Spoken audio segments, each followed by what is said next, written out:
Welcome back to VXI Conversations. This is episode 4. My name is Jamie Fournier. I'm so excited to be here. In this series of podcasts, we talk about everything that has to do with the BPO industry. During our last episode, specifically, we talked about how to find a job in the new normal. In this episode, we'll dive deeper as our guests will help you sharpen your interview skills so you can make a good first impression on any recruiter. So before we start this conversation, let's meet our guests for this episode. A big hello, Carlo and Crissy. Good morning, Hi, everyone. Carlo. Hi, Crissy. Hi. How are you guys doing? We're doing very great. Great Okay. morning. It's so nice to have you both here. We're going to talk about why you have so much to share with our viewers and listeners and what department you work in. Before anything else, though, can you please introduce yourselves to our viewers and listeners and specifically talk about your experience in the BPO industry and VXI Philippines? Let's start off with Crissy. Crissy, I believe you're on mute. Hi, everyone. There you I'm go. sorry about that. Okay, It's so hi, okay. everyone. My name is Crissy, and I've been with the industry for 9 years. So I started to join the BPO industry in 2013. I started in the recruitment department, and until now, still in recruitment. And I'm very happy to be here. And it's wonderful, Christy. We're happy to have you as well. I mentioned your departments before I asked you guys to introduce yourselves because you work in the recruitment department. You've been in this department for 9 years, and I know you have a lot of tips to share with our viewers and listeners, and I can't wait to divulge all of them later on. But we also have Carlo from Davao City. Hi, Carlo. Hello, Jamie. Hello, everyone. My name is Carlo. I started my career in the BPO industry very early when I was 17 years old. I started college. I juggled between work and study. And then after that, I became part of VXI back in 2013, a long time Mhm. ago. I started as an agent, climbed my ladder back, going to as a trading specialist, and after that, a trading supervisor. And right now, I'm very happy that I'm part of the recruitment team.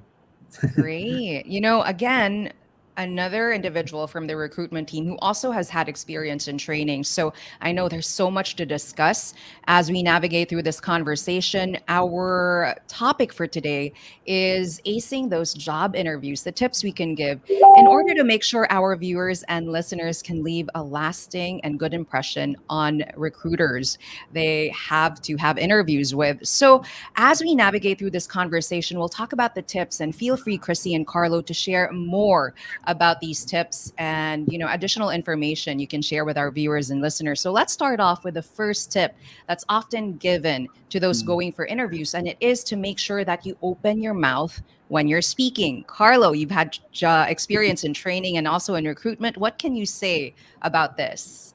That's correct, Jamie. I think it's very important to open our mouth because that's the first step in order for us to, to really speak.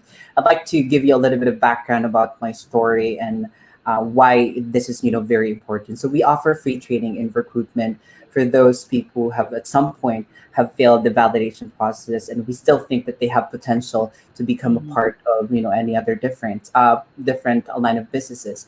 And surprisingly, I've come across many applicants who don't know what opening their mouth is. They under the Mhm. impression that when they speak, they're opening their mouth. But actually, I'd like to give the idea on the difference between a native English speaker and a non-native English speaker. If you allow me, Jamie, can be more Of technical. course, please go ahead, Carlo. Native English speaker can open their mouth the least, but they can be clear. In other words, they can speak, but they can be very efficient. Probably Mhm. because they've been doing that since the beginning of time, since they started, talking.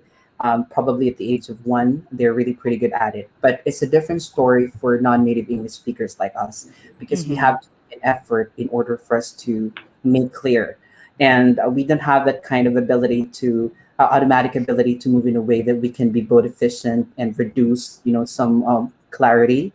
So we Mhm. really have to make an effort because otherwise, the sounds do not come up very clearly. Especially right now Mhm. that we're doing most of the interviews over the phone, there's a lot of connectivity issues, possibility of signal issues. It's very important for us to open your mouth just so we can Mhm. modulate your voice and we can pronounce very well. All right. So make sure you open your mouths and make sure that pronunciation is at its best. Of course, nothing can be Mhm. perfect, but doing that can really help you practice. Even before an interview, it helps when you move around. I always think of it this way too. I was in recruitment and training. Mhm. At the onset of all my training classes, we would always have exercises because I believe that the mouth needs to be exercised as well. So even Mhm. before events these days, I do that too. So I have language exercises just to make sure that I move my mouth around and that it's Mhm. alert and awake and ready to speak clearly. As you said, Carlo, most of the interviews these days in the new normal happen on the phone. So that is even more important to make sure that your words are clear. Thank you so much for sharing that. Now, another tip that's often given out there, Crissy, is that you should practice in front of a mirror. Now, what can you say about that? I love that classic advice. It's been an all-time advice to speak in front of a mirror. Well, the reason why I advise that is because you would like to see your facial expression while you're delivering your sentences. You'd like to see if you're moving or doing unnecessary gestures so that you can find those little awkward things that you'd like to improve on as you go along. And also, well, everyone prepares for the interview, like, practice, wrote down notes on how they answered the questions, but we'd like to eliminate your over reliance on your notes, because Mm. definitely when you attend to an interview, you cannot bring your notebook with you. So practice in front of a mirror. So it gives you a sense of, it adds on the confidence on how you're going to deliver your answers later on the interview. All right. It helps you become more aware. And hopefully, as Chrissy mentioned, it gives you more confidence to go through the actual interview. Now, another thing that is often given as a tip out there for those going for interviews is to make sure you listen to yourself. So, yes, open your mouth. Yes, look at yourself when you're talking, practice in front of a mirror. But a lot of Mhm. individuals also say you have to make sure you know how to listen to yourself when you speak. Mhm. Carlo, you've been in training. What can you Mhm. say about this tip? I think that's a very important tip, Jamie. It's very important for us to follow ourselves, understand what we're saying, and one way Mhm. for you to do that is to record yourself. You have to at least prepare a set of interview questions and then record that with yourself. So we have this kind of mental recording that we know how we sound like in our brain, but actually Mhm. it's really different when you're going to play it back and then after recording. I realized at one point when I applied in VXI, I recorded myself and right after that, I played it back, and I never Mhm. realized that it sounded very insecure and defensive with my answers. And had I not recorded myself, I would never know that I sound like that, and I never sound Mhm. like confidence that I can do the job. And I think that's a very important point. That's just among all things that you can discover. And one thing that I realize as well, or recognize, is that every time I end my statement, it's always like a question. It's not a declarative statement, and that's not a good Mhm. thing because you may want to sound credible and professional, right? Second is I speak extremely fast. I don't know if I'm doing Mhm. that right now, but You're not, by the way. So yeah, sometimes when we prepare, it's just natural for us to want to give those ideas out there. Okay, but sometimes we're not giving the interviewer the chance to make a follow-up question, and we're Mhm. putting it all out there. It's just not right because you're not very targeted with your answer, so that's not Mhm. correct. And third, which is the most important thing, is fillers. I never realized that I use words actually all the time, the ums and the ahs. Those are fillers that are really could negatively impact your interview. So I think Mhm. that's very effective. And one effective thing that you can do at home or even wherever you are, pick a friend who can provide you an honest feedback if you're doing good Mm. for yourself, and then maybe she can give a feedback if you're doing good or not. All right. Wonderful tips there, Carlo. Be aware of how you speak. Because sometimes, as you mentioned, we have a mental recording of what we sound like. But when we Mhm. actually record ourselves, we're able to pick on what we can improve on more because there is continuous growth when it comes to a language that isn't our first language. It reminded me of my training days. I used to be in communication and culture, as mentioned earlier. And as a trainer, that was the first step I would make sure my trainees would go through. I'd make them listen to themselves. So we Mhm. have assessments which are recorded, and I'll play it for them. So aside from my feedback, they can hear what they sound like and they're able to say, okay, I need to work on fillers. Okay, I need to Mhm. work on the speed of how I talk. So it's really helpful when you're aware of how you speak and what you sound like. So thank you for that, Carlo. Now, this Yeah. was mentioned earlier, especially by Carlo during one of his answers. He said that it's not our first language. So it takes effort for us to ensure that we're understood and Mhm. our English communication is clear, especially for future customers out there. Now, a lot of people also say that aside from these language exercises, reading can also be beneficial. Crissy, what can you say about this tip? That's actually true, Jamie. It's important that we read. It because for you to be a good speaker, you also have to improve on the other competencies surrounding your language communication skills. Mm-hmm. So reading helps you to learn new words. It enhances your vocabulary and see how Mm-hmm. they're being used in a sentence. It Mhm. makes you enhance your comprehension because you see the sentences in complete written manner, and you see how the chronology of the thought is being arranged, and Exactly. most importantly, grammar, because well, I Mm-hmm. know that we have a lot of different means to learn now, especially with the media being all over, and everybody, even young kids, are accessible to me do have access to media. Grammar is Mm-hmm. something that you can see uh, um, see right away on the textbooks, on the Mm-hmm. books, because you see how the words are arranged, you see how sentences are words, how plurality and the singularity of this and that are seen. So it's important that you give attention to reading too. I know it's important to sound very proficient, like your pronunciation is good during your interviews, but the other Mhm. competencies leading to that is also important, that we enrich it and we help it through reading. I Agree. love that.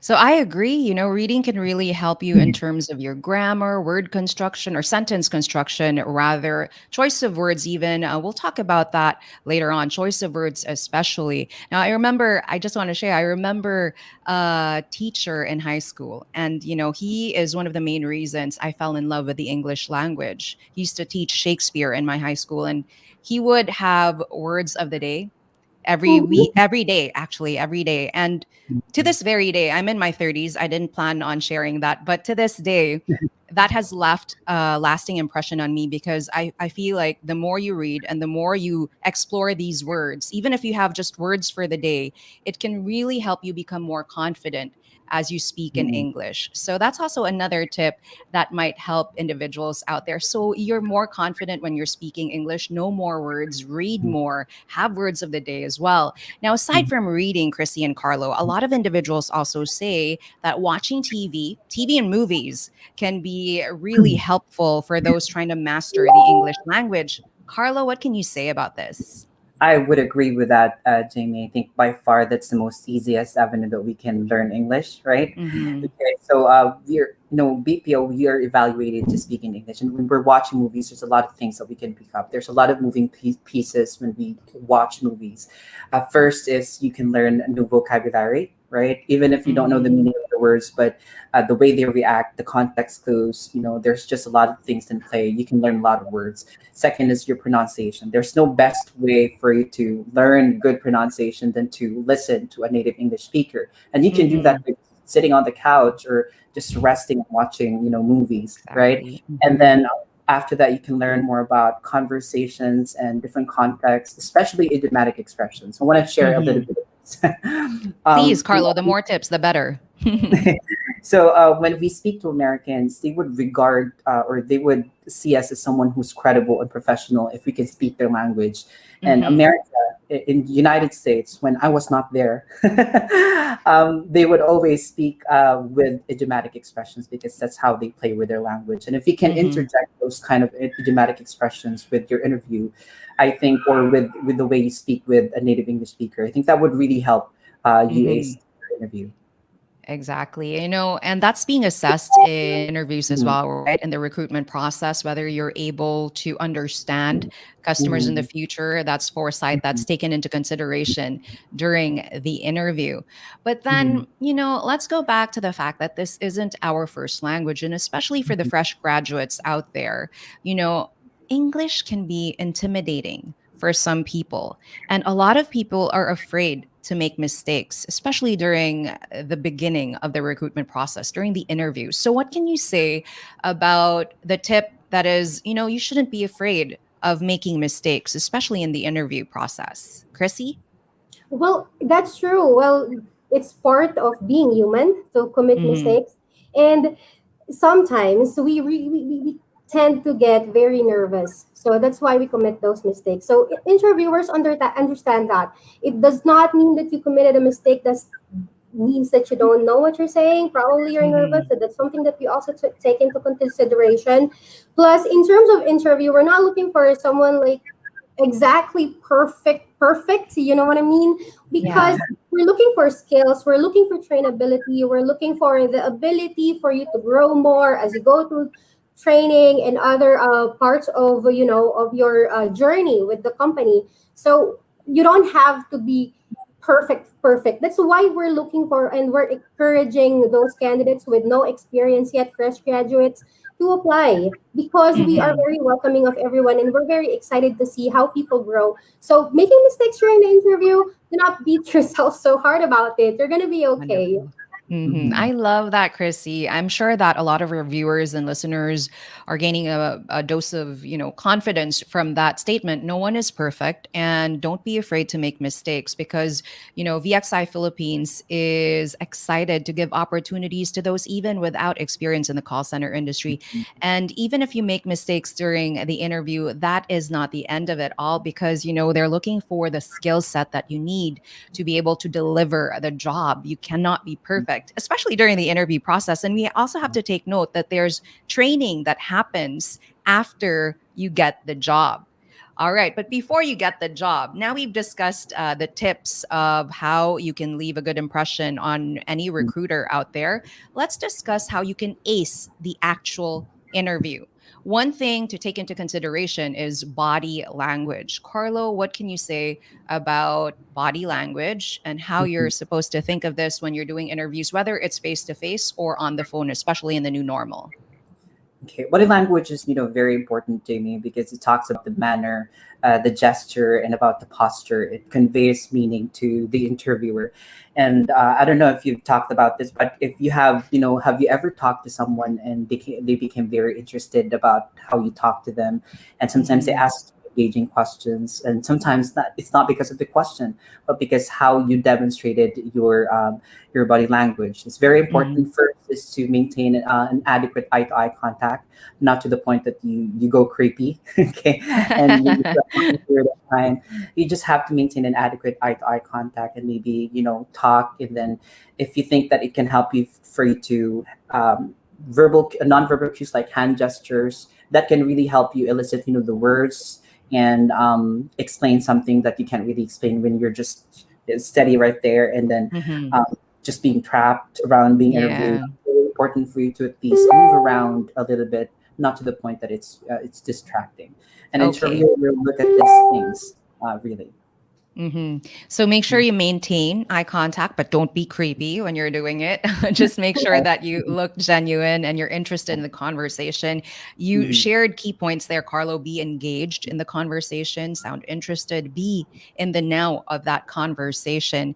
Mhm. But I want to make this more applicable to what we're all going through now. As you mentioned, and Chrissy mentioned, some of the interviews will be on the phone. So, how Correct. would body language come into play when the interview is on the phone? Okay, I think you can do that by just modulating your voice. I think that has Hmm. something to do with your body language as well. And when you're talking over the phone, it's just easy for I think it's easy for you to zone out the kind of emotions that you'd like to pursue because you're not really facing. But I think there's a lot of advantage if you're doing that over the phone because you can do all the hand gestures and you can do the grandstanding. I do that all the time. Okay, whenever someone asking questions and I'm not really very comfortable to answer that, I stand and I make myself clear. I walk around, Mm, and I'm very comfortable to do that. And I think that's an advantage if you're doing an interview over the phone. There's just a okay. lot of things that you can do.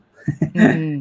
So even moving around and just making yourself feel at ease, walking Mhm, around, standing up, standing straight can help mhm. your confidence Yeah. when you're doing Mm. these interviews, right? Even if you're just on the phone, that's true for me as well, Carlo. So thank you for Mhm, sharing that.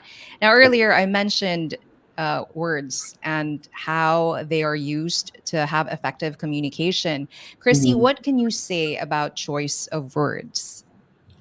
It's important to be aware of the words that you're using, the choices of words that you're going for, especially if you're going for a job interview. Well, if you're applying for a corporate position, it wouldn't hurt to use some corporate jargons because it makes you, it gives an impression that you know what you're talking about, you know what you are applying for, and that you have Hmm. prepared prior the interview. Now, Okay. as we know, the BPO industry is less corporate than other industries, so um, you can learn some jargons over.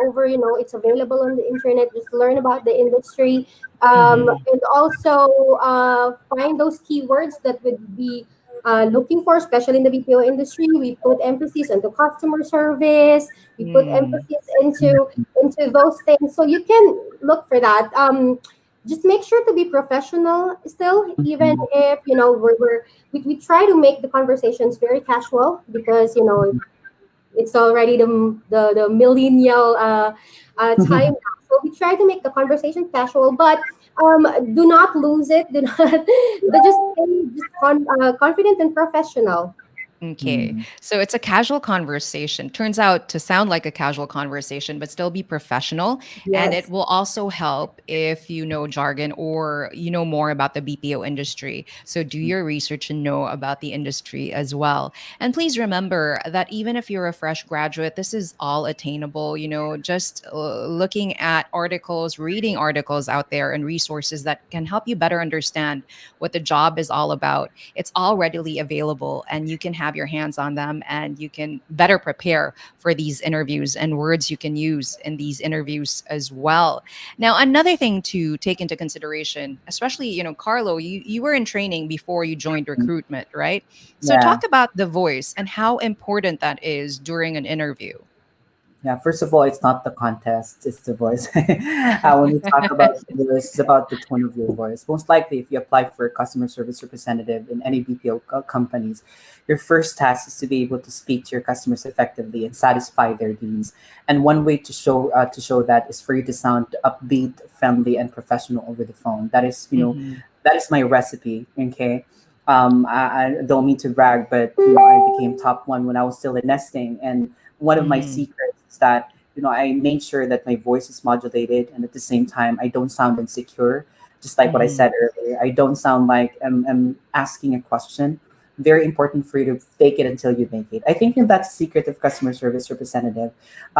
You become a subject matter expert of your line of business, and it's important for you to show that you know how to navigate things. And even if Mhm. you don't know something, you can just effectively say, let me put you on hold for about 15 minutes, for about 2 minutes.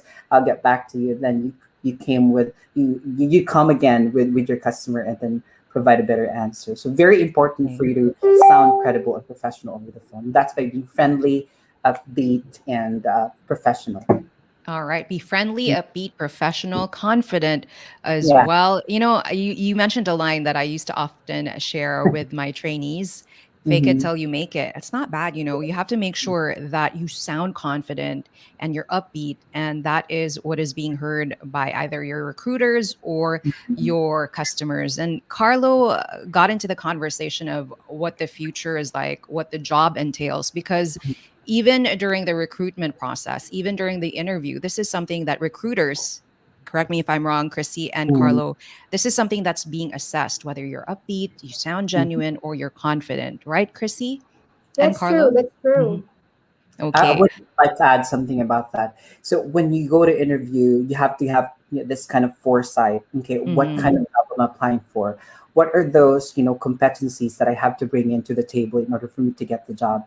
And when you talk about customer service representative, that's about, servicing the customer. Most likely you would service over the phone, right? And what Mm-hmm. are those things? Okay. And you have to show that to the interviewer in order for you to get the job. Okay. Mm-hmm. That's one secret right there. You really have to think. Wonderful.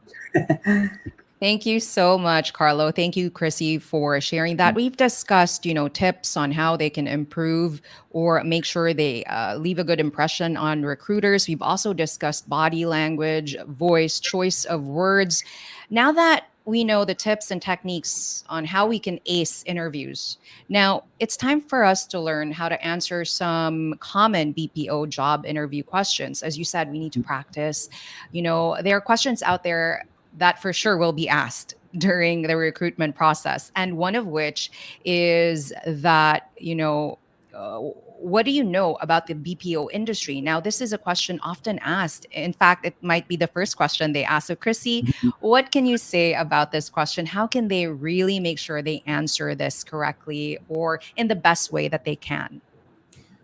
Oh, Jamie, this question is something that every candidate, especially in the BPO industry, should prepare for. I cannot stress it enough how important it is to prepare. And this question shows how much you have prepared. You Mm-hmm. have to search and research and study what the industry is about. We would like to know if you have identified how this industry works, because if you know how this industry works, you know what kind of job you're applying for, you know what skills are you going to sell, you know how to put your position, how to position yourself into, being able to getting the inclination of the recruiter of hiring you. So Mm-hmm. research, it's important for you to know and to check as well the other companies under the same industry, and that also helps you identify which one would you like to apply for and why. So those Mm-hmm. questions are, are inter connected. So Mhm. start with the root question: what do you know about the BPO industry? And good thing right now, resources are available. Correct. Right. So know the industry, start from Mhm. that question. So you can also explore one thing that's often asked as well. Chrissy, you mentioned this. You said, when you do your research about what holistically the BPO industry is, you also figure out what career path you want to have and why you're considering working in the Mhm. BPO industry. And that's another question that's often Mhm. asked. Why are you considering applying in this Mhm. industry? So, Carlo, what can you say about that question? How can applicants out there answer this effectively? Yeah. Okay. I think that's a very important question, Jamie. Thank you. I think I can. That resonates to my life before because when I applied, I don't have any, goals or paths. What's my long-term goals right here? It's very important. I think that's one of the questions that might be asked from you. What are your short-term and long-term goals? When you say Mm-hmm. short-term, those are just things that you can achieve in a year, maybe. But when you say long-term, those are the things that you can achieve maybe 5 years or more. And it's very important that you have a concrete plan on your to become a call center representative because being in the BPO industry, there's just a lot of opportunities in the table that they can offer you. And Mm-hmm. one thing that you can do is to, answer that with, with career, like you want opportunities and growth in the future. I think, that's you Mm-hmm. have to be genuine around that, and you have to have a plan that you can just stay in there. I think interviewers would appreciate that you have a plan in the future for yourself and not just be being staying right there as a rep, but at least climb up the ladder of success, become a TL, maybe a trainer or QA. It depends All on your. right. Yeah. I love that because yes, Mm. know your projected career path as well. And when you answer why you're working in the industry and when you explore how you can answer this question, you also help yourself understand what kind of career path you want to Mhm. take in this industry, which not only helps your recruiter as you answer this question, Mhm. but also helps you Mhm. have a long career. In the Yeah. industry, you have to know what you want from the very beginning. And if you don't, Correct. of course, you can figure it out in the process, but hopefully, this question and exploring your answers to this will help you understand what kind of career Mhm. you can have in the BPO industry. It helps when you declare Yeah. it at the onset of your recruitment process, right, Chrissy and Carlo? So they know where you can go in terms of departments in the future. I would agree with that, Jamie. And to add a little bit, Mm-hmm. I'm an interviewer myself, and I would appreciate if someone will tell me about their plans in the future, because that just tells me that they have long-term plans. One of Mm-hmm. the things that we consider is if someone is going to be with us Stay. for a long period of time, right? We consider Mm-hmm. attrition as well. And when you talk about your plans, that means to say that you have a plan to stay longer than Mm-hmm. shorter. Yes, wonderful. Thank you so much, Carlo, for sharing that. Now that we've shared these tips, make sure you know about the BPO industry, make sure you know what career path you want to take, and make sure you're able to answer why you want to work in this industry. One facet of recruitment interviews would also be what the job entails. And a big part of the BPO industry is customer service. So this question, please expect it to be asked as well. And that is, what is good customer service? So, Crissy, how can our listeners and viewers answer this question during job interviews? Um, it's easy to answer that if you put yourself in the position of a customer. So, if you would like to identify what a good customer service is, know how you would like to be assisted. Would Mm-hmm. you like to talk to someone who would keep you hanging for a while before answering to your questions, or somebody who will be with you the whole time, ensuring that your concerns are being answered? So you choose between the two. Would you like to talk to someone who's very rude, someone who woke up on the wrong side of the bed in the morning and taking out on you? So you like to talk to someone nice, right? So that's Uh-huh. something that you can think about when you're asked that question, and answers will come very handy and easy. Love Yeah. that. So put yourself in the shoes of customers in order for you to answer what good customer service is all about. Great tips. Chrissy, Yeah. Carlo, do you have anything to add to that? Sorry if No, I I, cut you I off. think Mhm. Chris just made a very good point. I think in the same manner, I want to be assisted the way I would like to be. I would like to assist you the way I want to be assisted. It's just like Mhm. doing the things that you like as well. So I think that's a very good point, Chrissy. Okay, I think that's a period. Thank you, Carlo. All right. Thank you so much, Carlo and Chrissy. This has been such a fruitful discussion, and we were able to really give practical tips for listeners out there if they have job interviews scheduled or if they're still beginning to look at the BPO industry as an industry they want to work in. So, thank you so much for sharing your expertise as recruiters, as a trainer, former trainer, and sharing these tips because I know you helped a lot of our viewers and listeners out there. Before we wrap up our episode for today, would you like to say anything to those listening in on this conversation, starting off with Chrissy? I guess my final tip would be something that we have already talked about a while ago. Nobody's perfect. Don't be Mhm. afraid to commit mistakes. Just come in prepared. Be confident. Be yourself. Don't be stiff. So all those you may have heard them or read them, but they always work. So just bring your Mhm. best smile and your personality. Be true to yourself, and I love that. yeah, all things will come into place. So good luck on your next interview. I love that. So be Mhm. yourself, be, Mhm. genuine and be Mhm. confident and just be true to yourself. I really love that tip, Chrissy. And don't be afraid to make mistakes. We also have Carlo. Carlo, what is your last tip for those watching this or listening in on the conversation?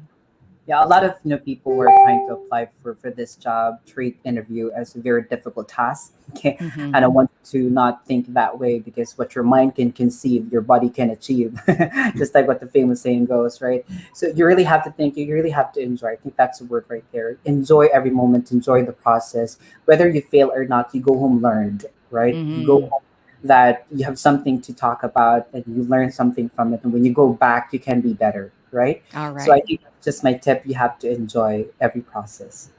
Again, helpful tips, guys. Be Mhm. yourself and enjoy the process. I love what you said, Carlo. What the mind can achieve, the body can achieve as well. Mental strength is also very essential as you go for these interviews. So be confident, know that you can do it. And Mhm. Carlo, Christy, and I we're all sure that you can ace your next job interview. A big thank you once again to Carlo and Crissy for joining us for this episode.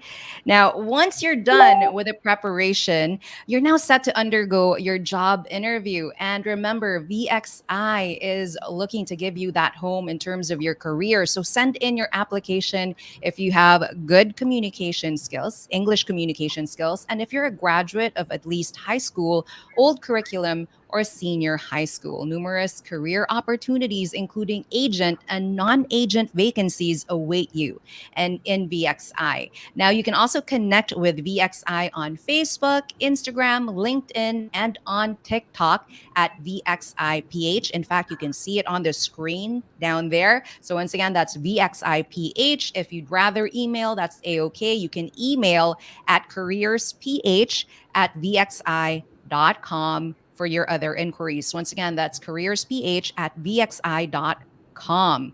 Anyway, that is it for today's episode. If you want to know more about the BPO industry and VXI, watch out for the next episodes of VXI Conversations. This is Jamie signing off. Take care and stay safe, everybody.